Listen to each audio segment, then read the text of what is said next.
altine ñaar fukki fan ak ñeent ci weeru mai ci atum 2021 mbokk yi yegsi leen nag jàmm ci seen bloc d'information la Total boo xam ne nag tey mbokk yi lu ñu ciy waxtaanee day jëm ci mbirub tourisme ndax nekk na ab secteur boo xam ne am na solo loolu ci biir réew mi wala sax ci biir àdduna mën nañu wax ne sooy waxal luy andi koppar wala luy jàppale nit ñi ngir ñu mënti demalante dem gis ay mbir yu yees tourisme am na ci solo bu baax Sénégal itam nekk bërëb boo xam ne képp ko xam ne nekk nga ci bitim réew yenn saa yi sa xel dina ne nga ñëw fii dem visite ci Île du Saloum wala nga dem Gorée wala yeneen bërëb yoo xam ne ñoo ngi ci biir réew mi gis nañu nag ci atum 2021 2020 bi ay jafe-jafe amoon na ndax mbasub coronavirus bi ba mu dugg see taxoon ba dem beeg dikk bi nekk loo xam ne jafe woon na nit ñi mënuñu woon dem tourisme bi xawoon taxaw ñu andi woon ay ndimbal yoo xam ne joxoon nañ leen ko nan lañ ko ñooñu xam ne waroon nañ ci jot nan lañ ko gisee nan la ñu war a mën a def ba suqaliwaat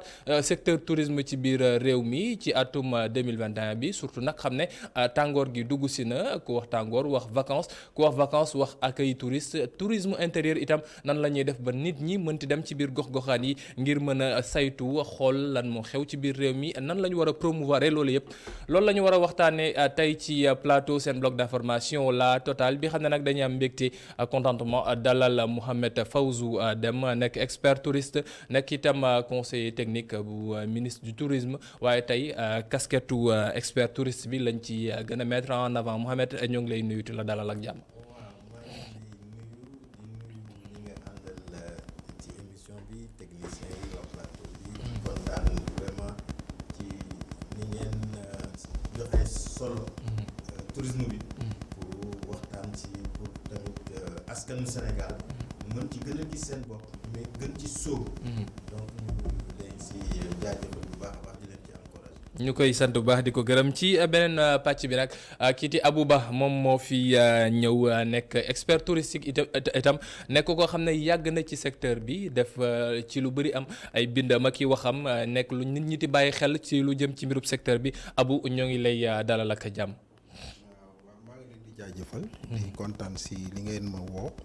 si plateau bi di wax métier boo xamante ni muy le tourisme. di secteur boo xamante ni si la ñu doon dox depuis ay at. même su ma si nekkul expert tamit am na lu ma si jot a mën a am. lu ma mën a séddoo ak yenn yi. mais di rafetlu li ngeen ma si boole. di gërëm ñëpp di sant ñëpp. di wax ni tourisme moom dafa nekk lu yaatu. te fi ngeen koy waxee sax dafa mel ni fi lañ ko soxlaa. te dafa nekk loo xamante ni dafa manqué. pour nit ñi xam lan mooy tourisme. loolu nag dama yaakaar ni nañ si xuus xam naa du man maa leen wax lan mooy tourisme.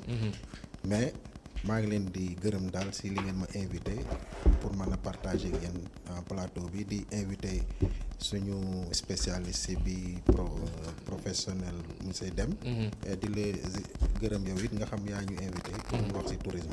alors dañuy dugg ci waxtaan bi directement lii ci secteur bi nekk na secteur boo xam ne ci atum 2020 mbasum coronavirus bi sonal na àdduna ñëpp la sonal mais secteur tourisme bi dañ cee gën a loof ndax ku xalaat période bi mu ñëwee ñu gis ne Sénégal période boobu ñoo ngi doon wax nu ñuy gën a promouvoir tourisme destination Sénégal jamono jooju mbas mi dugg bloqué voyage amatul nit ñi ñëwatuñu nit ñi dematuñu dugg ci biir réew mi ñu xaw ko nekk lu xaw a jafe ndax dem beeg dikkal bi xawoon na wàññeeku confinement semi confinement moytu geste barrière et tout ñu yegsi ci atum 2021 xam ne vaccin yi yegsi na espoir mën na amaat nit ñi àdduna mën nañ jàpp ne ubbeekuwaat na déjà yow sa lecture soo ko doon def ci mbas mi ak tourisme bu Sénégal est-ce que tourisme Sénégal dund na ci mbas mi wala jëlee na ci ay jafe-jafe.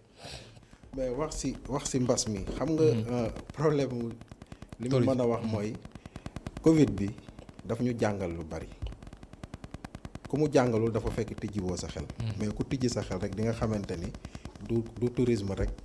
c'est le monde entier ñoo am problème parce que Covid bi mënatu la wax ni kii puissance la kii sous-développement la kii lële la ñun ñëpp dañu mettre au même niveau léegi nag fulla ak fayda mooy tax ñu mën ci génn parce que bu la ñuy wax relance lan mooy tax ñuy waxu relance est-ce que xamoon nañ luy tourisme d'abord parce que dafa am lu mu laaj.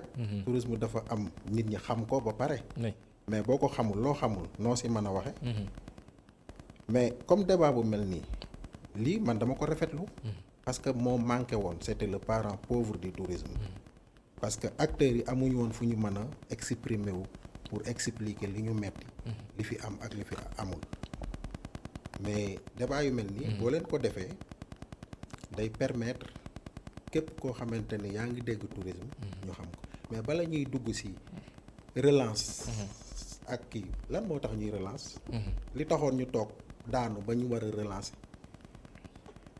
parce que bu ñu préparé woon à temps xam li ñu yor relance day am. mais dañu bàyyi li ñu yor ñeneen yor ko ñooñu ko yor ci ñoom la ñuy dépendre. donc ñooñu bu ñu tëjee ñu sonn. tey am na nu mu doon demee su fekkonte ni ñun suñu tourisme xamoon nañ ko. doxoon nañ ko mais du ñu dépendre ci ñoo xamante ni tey bu ñu tëjee seen frontière walla bu ñu tëjul seen frontière ñun du ñu din mais ñun ñëpp xam nañ ni tourisme dafa impacté wu. impact bi tourisme def li ko waral c'est parce que rôle bi tourisme waroon def ci Sénégal wala sénégalais yi ni ñu waroon xamee tourisme doxe ko dunde ko amul woon. mais am na ñoo xamante ni bi mbas bi ñëwee dañoo jël seen billet avion ak seen kenn saak dem seen yoon. bàyyi fi ñi nga xamante ni ñoo doon dund loolu ñoom dunduñu ko parce que am nañ li ñuy am dem nañ. mais ñi fi toog waroon ci dund waroon ci lekk. nga yor sa njaboot lekkul naanul parce que tëj na. yaa doon liggéey ci hôtel bi tëj na ka moomoon hôtel bi jël na biyam dem na. moo tax suñu xel li ñu war a nàmmaat suñu xel xoolaat beneen doxalin. ci tourisme.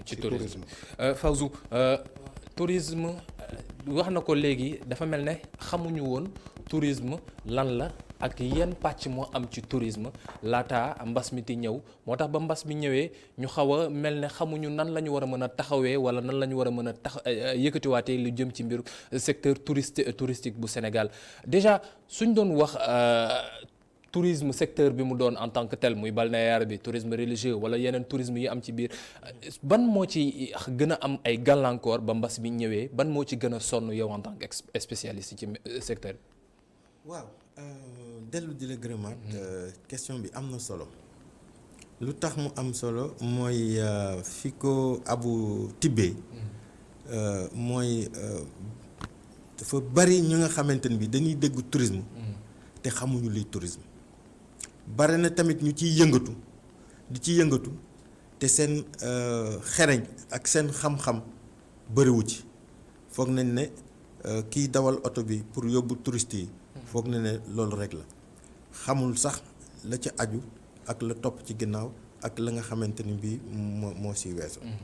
donc loolu nekk na handicap bu am solo te lu ko waral mooy ne tourisme ba muy judd fii ci Sénégal ñëm fa fekkoon ci ay kàngam wala ñëm fa fekkoon ci ay politique ak i boroomi xam-xam danoo planifié wul dañ ko jàngatul danoo jël rek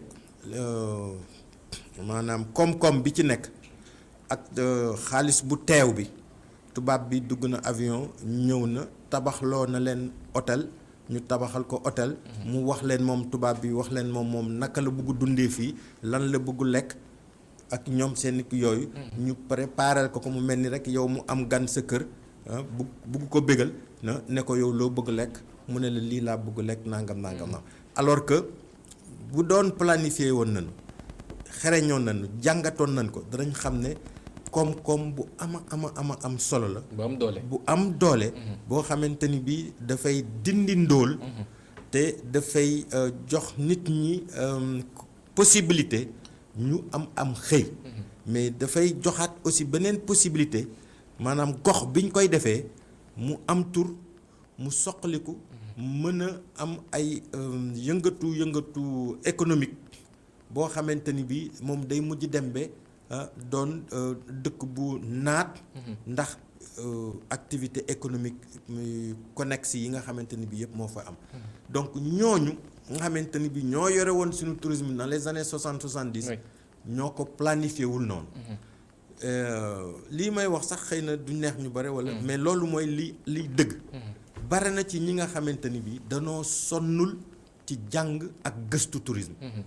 waaw ñi néew na lool sama juróomi baaraam yi tey ji bu ma ko doon wàññi di seet fii ci biir Sénégal koo xamante ni bii sénégalais la nekk fii ci biir Sénégal waxuma ñu nekk bitim réew waaw nekk fii ci Sénégal gëstu tourisme di ko jàngat di ko lijjanti di ci def ay recherche di ci def ay bind ak i nu ñu koy waxeeti ay recherche yooyu yëpp yu poussé dañ ko joxe waaw da nga xamante ni bi dañ koy mun jox ña nga xamante ni bi ñoom ñoo nekk sur le terrain pour que ñoom ñu mun ko jëfe ndax tamit chaîne la boo xamante ni bi kenn ku ci nekk da nga am métier booy war a def métier boobu boo ko defee jox ko ki si topp kooku lay am lu mu ci def am ku mu ko jox kooku bu si paree am ku mu ko jox noonu lay tourisme di dunde mais ñoom na nga xamante ni bi noonu lañ ko planifié woon noonu lañ ko doxalee ba mu wéy comme li ñuy wax naan l'habitude est une seconde nature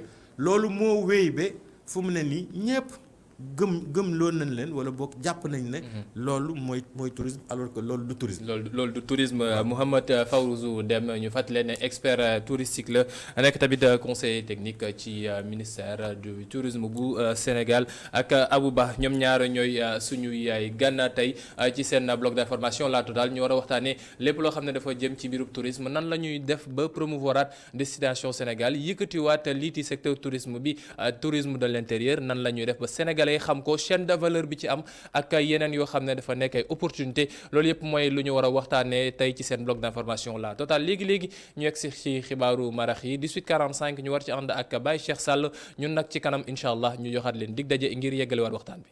dellusiwaat ak jàmm ci seen bloc d'information La Totale bu altine ni ma leen ko doon waxee tey nag dañu am mbégte dalal ci plateau bi ñaari nit ñoo xam ne ci secteur bi ñuy yëngatu seen kaddu fu ñu ko yëkkatee mën na jàpp ne ay kàddu yu légitime la ndax liggéey bu ñuy def ci biir secteur bi muy Mouhamed Fawzou Dème nekk expert en tourisme nekk tamit conseiller technique ci ministère bu tourisme ak kiiti Abou Ba nekk même su fekkee da koy bañ expert touristique naa ko nan ko jox guide aussi touristique ndax yàgg na ci métier bi xam ci lu bëree bëri alors Abou sànq ba ñuy jeexal première partie bi Fawzou moo ngi andi ci lu am solo nee na lii ci tourisme Sénégal dafa mel ne nuñ ko structuré wala bañ koy teg ba ñuy wax années 60 et autres dafa teguñu structuration bu baax boo xam ne dafay adapté wu ak ñun suñu réew nu ñu war a mën a def ba xam bii tourisme nii lañ ko war a mën a gérer bii nii lañ ko war a mën a téewee ba su jafe-jafe amee ñu xool nan lañ war a mën a gérer secteur bu ne ak na muy amee ndax ni ngeen ko waxee ba fii mbas mi dugg see ci atum daaw gis nañu nu mu xawee metti ci secteur bi ndax ku nekk a ngi wax nan laay sauver sama bopp nan laay sauver sama structure fi mu toll nii ndax mbas mi vrai moo ngi fi ba léegi nit yi nañuy continuer dem ñàq ji waaye koom-koom foo mu continuer tu def liggéey bi foo mu continuer secteur tourisme bu Sénégal suñ ko waroon a restructurer nan lañ ko war a mën a def ba ku nekk xam fii nga war a yam lii nga war a def chaîne de valeur bi mën a nekk loo xam ne dafay complet waaw mais li nga wax noonu bul ni sax mbas mi dafa xawa dafa parce que xaw mooy dafa metti fi mu nekk nii nit ñi ku nekk ci secteur tourisme xamal ni yaa ngi dund bu metti dafa metti mais dama bëgg a wax dëggal kàddoom ci li mu wax ni dafa am niñ ko structuré woon moo tax mais nag pour que mu développer nag mais structuration boobu ñu def il faut ñu changer ko defaraat ko mais defaraat bi mooy lan d'abord il faut ñu xamal réew mi lan la tourisme di indil Sénégalais yi parce que bu njëkk dañ ko jox ay nit ñoo xamante ni comme li ma la ko waxee woon ñu ni je donne un exemple ñu ni Sénégal léegi à partir de mois de mai juin tourisme tëj na hôtel yi tëj nañ ki mooy basse saison ak haute saison mais ku xam suñu réew xam ni ñun soxlawuñu basse saison man je préfère aller en Casamance pendant la saison des pluies la nga fay gis ak la nga fay dund bokkul par rapport ak beneen saison waaw mais pourquoi ñu bëgg ko daggat parce que ñooñu ko créé daf leen arrangé parce que ñoom ñu ngi xalaat def lii fii 6 mois comme saisonnier comme ki nga xamante ni day ñëw rek napp fii weer bi mu napp jël fi li muy jël. après tëj foofu dem fële. mais bu xalaatoon na structure nu dëkk ba demee woon bon du am basse saison. Sénégal waratul am basse saison d'abord. ci loolu la ñuy taxaw tuuti Fawzou ndax dafa laal point bu am solo muy mbirub saison yi. ñu bëri dañuy wax ne Sénégal suñu yegsee ba weeru mai ñu moom la ñuy woowee basse saison. alors que bon Sénégal en tant que tel soo waxee mai jàpp mbirub je veux dire octobre. mooy saison vacances nit yi heure boobu la ñenn ñi commencé am ay liberté mën a ànd en famille mën a def ay découvertes est-ce que saison yi nuñ ko découper nekk na loo xam ne c'est favorable pour le secteur touristique sénégalais en tant que tel waruñu ko defaraat peut-être. waaw loolu incha allah faaw ñu jaajëfal si nag nguuru Sénégal. oui ak ñi nga xamante ni bi ñooy différents ministres yi nga xamante ni bi jot nañu fay jaar. ndax comme dañoo tàmbali ca tàmbali ba. wax lan moo tax sunu tourisme bi. nërmeelu. waaw nërmeelu bi wax nañ leen ne du ñàkk farlu sénégalais yi ñi nga xamante ni bi ñoom la ñu dénk secteur bi wante na nga xamante ni bi ña ko yore woon planifié ko ba muy dugg ci Sénégal ñu du ko dugal ci suñu koom-koom ñooñu ñoo ko tëralee woon noonu wante nag ñu sant yàlla ba nga xamante ni bi amélioration am na ci dem na boo ko seetee bon parce que dafay gudd trop ci émission bi pour ñu mun ko wax mais damay wax rek ci li nga xamante ni bi moo tolloog magistère monsieur Alioune Sarr ministre du tourisme et des transports aériens nga xamante ni bi dafa tëral benn plan bu ñuy wax plan stratégique mu am ay poñ yu am solo yoo xamante ni bi moom la taxawal pour mun a redresser tourisme bi ci biir loolu ci lay tontu saisonnalité bi moom bokk na ci ay xeexam ak ci ay xalaatam ak ci ni nga xamante ni bi mooy instruction yu muy joxe mooy Sénégal warul nekk comme ni ñu ko waxee waxtu sàngam lañ war a génn waxtu sàngam lañ ko war a jaay waxtu sàngam lañu war a def lii déedéet ndax suñu diversité culturelle ak suñu diversité des produits ak pôle yi nga xamante ni bi moom moo am te moom ba mu ñëwee liggéey na ci liggéey bu mucc ay ba ñu gën ko structurer sab ko aussi am wàll bu am solo bu mu ci dox ak koppar yu bëre yoo xamante ni bi nguuru Sénégal def na ko ci pour ñu mun tabaxaat offre touristique bi waaw tabax offre touristique bi nag loolu xeex bi ci jiitu woon moo nekkoon dindi saisonnalité maanaam amatul daal biir Sénégal ñu ne touriste weer sàngam rek li fi war a ñëw weer boobule bu xasee weesu dañuy tëj suñuy frontière wala boog dañuy tëj hôtel yi loolu mun nañu wax ne léegi daanaka jeex na ci këyit yi jeex na ci xalaat yi xëy na nag dafa laajaat tuuti rek waaw parce que ña nga xamante ni bi ñoo daan ñëw ñu leen ko jaay ba fa des ci seen xel ba léegi donc dafa laaj benn communication bu intense ak ay action de promotion yoo xamante ni bi agence sénégalaise de promotion war na ko def pour li nga xamante ni bi mooy liggéey bu mucc ayib bi nga xamante ni bi tëral nañ ko ci dàq saisonnalité léegi nag boo génnee ci mbirum saisonnalité comme li ñu doon wax rek gouvernement Sénégal dafa tëral programme boo xamante ni bi képp kuy borom xel bu ko xoolee day xam ne ñii am nañu vision am nañu lu nu bëgg mais dafa am lu manqué ci Sénégal mooy su fekkente ni bi waxoon naa ko ci njëlbéen gi doo def taxaw seetlu doo jàngat doo càmbar amuloo ay gëstukat da nga bëgg dem mais doo mën a dem. joyante bi day metti. day metti te problème mu Sénégal du ci politique yu ñuy tëral de. du ci xalaat yu rafet yi moo manqué déedéet ci ay nit yi nga xamante ni bi seen wàll maanaam pàcc bi ñu war a doxal. ci biir tourisme bi mooy di gëstu di càmbar di jàngat. loolu moo xaw a sooxe waaw te loolu du ci secteur public maanaam ci gouvernement rek la war a am. dafa war a am tamit ci secteur privé maanaam secteur privé danoo war a organiser wu organisation boo xamante ni bii ñoom danañ ci def seen ay forum di def seen ay conférence di def seen ay formation di def ay échange d'information di jokkalante xam-xam di jàngalan di sottante xalaat di weccoo loolu dafa nekk man lu ma metti trop parce que man sama yitte yëpp ci gëstu laa ko def. ci professionnalisme. waaw ci gëstu laa ko def. waaw di seet lii doxul. lu tax doxul lan moo waral mu taxaw nii naka lañ ko war a wëlbatee. naka lañ ko war a tëggee naka lañ si war a yokkee wala dindi. yu mel noonu moom moo xaw a sooxe. ci secteur bi wante du question ñàkk vision parce que président de la République ba mu génnee xaalis bu takku. créer ay centre de formation dédié au pôle. maanaam pôle Casamance pôle sud ñu tabax fa ab jàngalekaay ab école du sax école ab centre de formation au métier. maanaam ña fay nekk dañu leen di jàngal di leen tàggat ci xam-xam ak ci métier xam nga nu ñu koy waxati ci xëy daal. naka la ñu war a mun a amee technique gu liggéey ci hôtellerie. mu polariser pôle sud ñu créer beneen bu ni mel def ci ay milliards.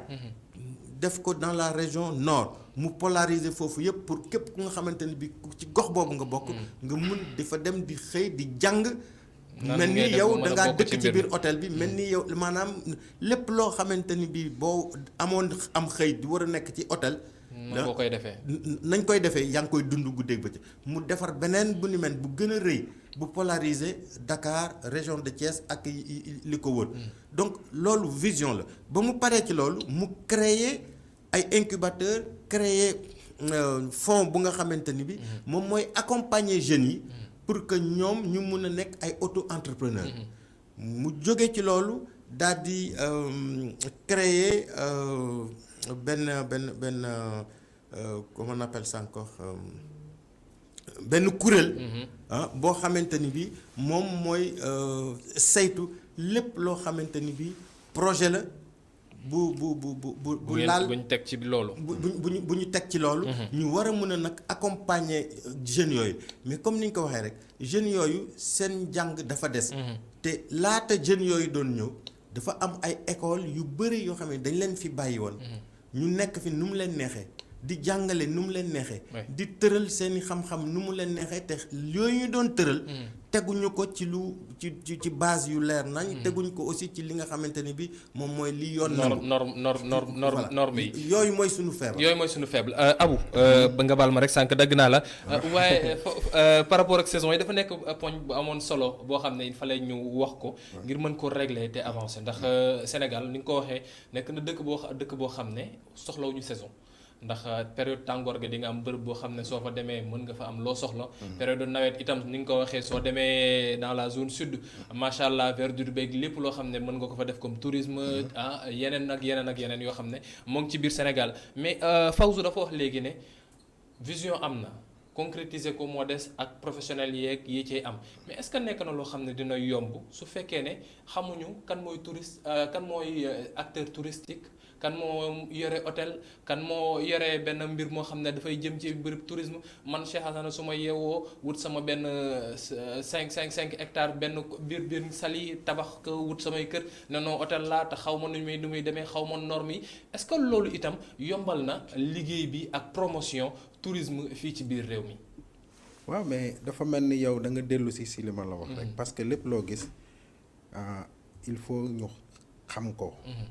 te média yi ñoom ñoo war a dem ci seen biir jàngal leen ko xamal lan mooy tourisme bi parce que problème bi mooy dafa amoon benn vision bu nit ñi amoon ci tourisme parce que bu njëkk daawoo sax ñeme wax ni ci tourisme laay liggéey parce que bu ñu la déggee ni yaa ngi Saly rek catalogue nañ la ci zone boo xamante ni baaxul nga ne yaa ngi liggéey ci tourisme walla ci hôtel ñu bari daaw ñu nangu seen doom di dem ci hôtel walla ci tourisme mais léegi depuis quelques années dafa am ay acteurs comme ñu mel ni man ñafe jéem a duggante ak nit ñi bañ a bàyyi place bi ak ñoo xamante ni dañoo ñëw jël ko. parce que bala nga naan naam ne fa dañu war a ñëw bokk. on doit pas croiser les bras rek toog naan noo xam nga lii non il faut mais nag il faut moom accompagnement. man tey su ma bëggee dara awma accompagnement kële ñëw ñu accompagner ko jàppale ko. xam nga du question boddi wala dara mais sama bopp aussi du ma gënal du xam nga moom ma gënal du bañ naa la. mais problème bi mooy il faut que suñu autorités yi ñu mel ni ñoom dem ñeneen ak ñeneen jàppale ñi fi nekk. dama lay jox benn anecdote xam nga man tey comme en tant que promoteur agent que directeur propriétaire d'agence de voyage. quand je viens dans un hôtel ju ma xamul. duñ ma considérer. xamuñu ni man damay ñëw indi leen ay nit. xamuñu ko mais il suffit keneen ñëw xam nga bëgguma wax sax affaire der. parce que day am lu mu nirool. mais moo fi am tey man su ma ñëwoon taxaw nii keneen ñëw taxaw kooku la ñuy gën a jox cër. loolu moom ñu bëri ñoo ngi koy kaas parce que nee nañu Sénégal da ngay bëgg a dugg si benn hôtelu Sénégal soo làqee wolof duñ la ko voilà considéré. boo bëggee dugg si hôtel ñu la naan an sa carte. lépp moom daal yombaluñ ñu dara. en tant que ay nit ñu nekk si Sénégal. war a fi tekki war a fi kii donc loolu tamit dañ ko war a boole si seen politique que ñu respecter les acteurs du tourisme. parce que même ki nga xamante ni day liggéey te li muy fayeeku mën na si jariñu neexul. les mots li nga xamante ni moo metti ci tourisme mënuñu ko wax ci plateau te amuñu mots yi ñu ko mën a wax parce que il faut nga dugg ci biir pour xam fa parce que nekk di liggéey ci benn bërëb pendant 20 ans 30 ans génn amoo dara walla li ngay def maa ngi dem ci touriste yi léegi li may fexe mooy fexe am fi ku ma àndal walla ku ma may xaalis walla ngor googu nag il faut ñu jàngal ko ñun suñu jeunesse bi ku siy dugg ci tourisme dootul dugg ni dama siy wut nii pour am lii da nga siy dugg pour ngor pour mën a tekki te tekki boobu nit ki mooy dëggu gëm sa gëm parce que boo jëlee sa réew li nga doon boo ko beñee lan lañ la siy wax waaw mais parce que dañu nanguwul joxe suñuy valeur si pour revenir à ta question li nga wax ni nan la ñuy def pour relancer ko mais relancer ko ñun xam nañ li ñu dund ci tourisme actuellement dafa amoon ñoo xam ne ñu ngi fi ñu jàppale leen jox leen soo ñëwee man tey par exemple soo ñëwee laaj 1 hectare que la ñëw laaj 20 hectares ñu jox ko parce que am na moyens yi mais il faut donner des moyens aux Sénégalais ñi nga xamante ni bëgg nañ investir ñu jox leen ko mais sooy xool balance bi dafa xaw a def nii. mais même su fekk suñu leen ko joxee ñoom tamit est-ce que c'est pas le moment ñu rendre que aussi sénégalais yi xam ne dañuy bëgg di ñëw ci hôtel yi. wala dañuy bëgg ci dem ci endroit foofu laa bëggoon a ñëw ak yow parce que ñu bëri dañuy wax ne sénégalais mënul dem ci hôtel. ndax njëg yi nekkul njëgu Sénégal. mais moo tax ma wax la loolu parce que xam nga ni ki nga xam moom hôtelam mais bu ko neexee du wàññi ay prix mais man mi nga xamante ni sénégalais laa moom sama hôtel xam li si nekk. te gouvernement bi am na ay actes yu positifs yu mu def parce que xaw ma ndax dem peut-être dina ci wax si les impôts et tout ça xaw nañ ko wàññi ñu bloqué ko pour que gars yi mën a dundaat mais comment se fait-il que yow ñu arrêté say impôts ni la bloqué nañ la ko pendant que Covid bi nekk yow nga téyewaat say même prix nga maintenir les mêmes prix politique boobu je vais pas rentrer dans les détails économiques parce que du sama domaine mais tamit xam nañ ni am na loo xamante ni loo moomul mënoo ko joxe mais su fekkonte ni man mi moom sama oto wala man mi moom sama ara bu ma neexee ma gañe ci 1000 francs wala 2000 francs dina ma jariñ man lay ñëwaat dem sama njaboot mais ki nga xamante ni parce que problème bi ñu war a gën a corriger mooy ñi fi investir en général ñëwuñu pour wut xaalis dañu ñëw pour seen plaisir suñu amee bu toxee baax na bu doxul baax na ñoom seen yoon nekk aussi ñoom ñoo lay diriger ñoo la naan lii ngay def lële ngay def boo ko deful doo ànd ak ñoom bu mettee ñu jël seen avion dem donc nag pour ñu revenir loolu il faut que nit ñi jàppale les nationaux jox leen ay moyens il faut parce que donne-moi xaw ma lan lañ koy waxee te un point d'appui je soulève le monde il faut amuñu les moyens yooyu. am na fi mais pour accéder fa yombul. c'est pas n'importe qui ça donne parce que des fois dañ lay laaj loo xamante ni en tant que sénégalais man aw ma ko. keneen amu ko mais loolu nag la ñu war a dugg nag ci ay pàcc yu ndaw. di ko def su ko defee man mi am benn affaire bu ndaw ma groupé 30 personnes keneen fële 30 personnes mbaaw 30 personnes fëngale mi 30 personnes loolu mooy développé waat mooy tax ñu jëlaat suñu yëf mais bu ñu ko jëlee nag. nañ ko delloo fa ka maam ya yoxe woon boo gisoon Sénégal ñu ko doon ñëw c'est parce que dañ fi doon gis lu ñu amul. taarix mi moo taxoon. waaw dañ fi doon gis lu ñu amul.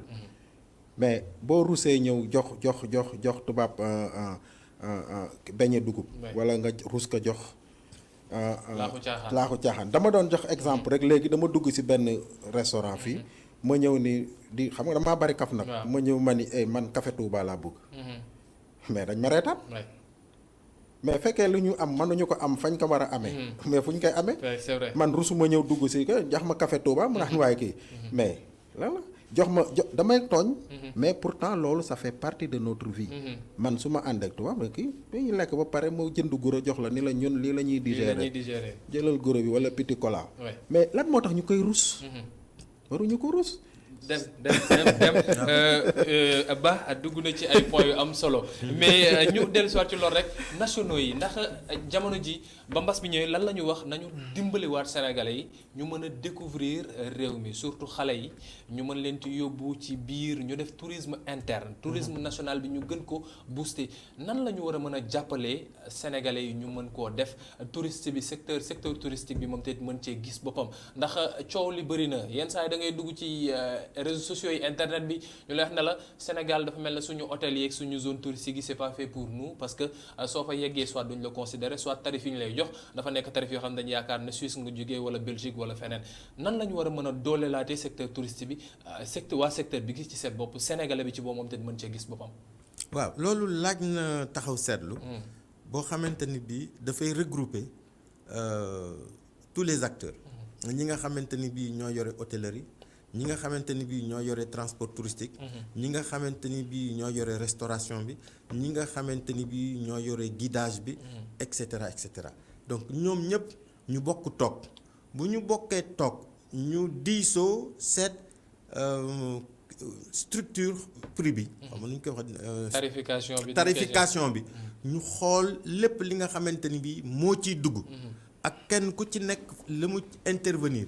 ak kenn ku ci nekk ni charge am toll ak li nga xamante ni bii moom la yaakaar ne moom la ci war a mun a am.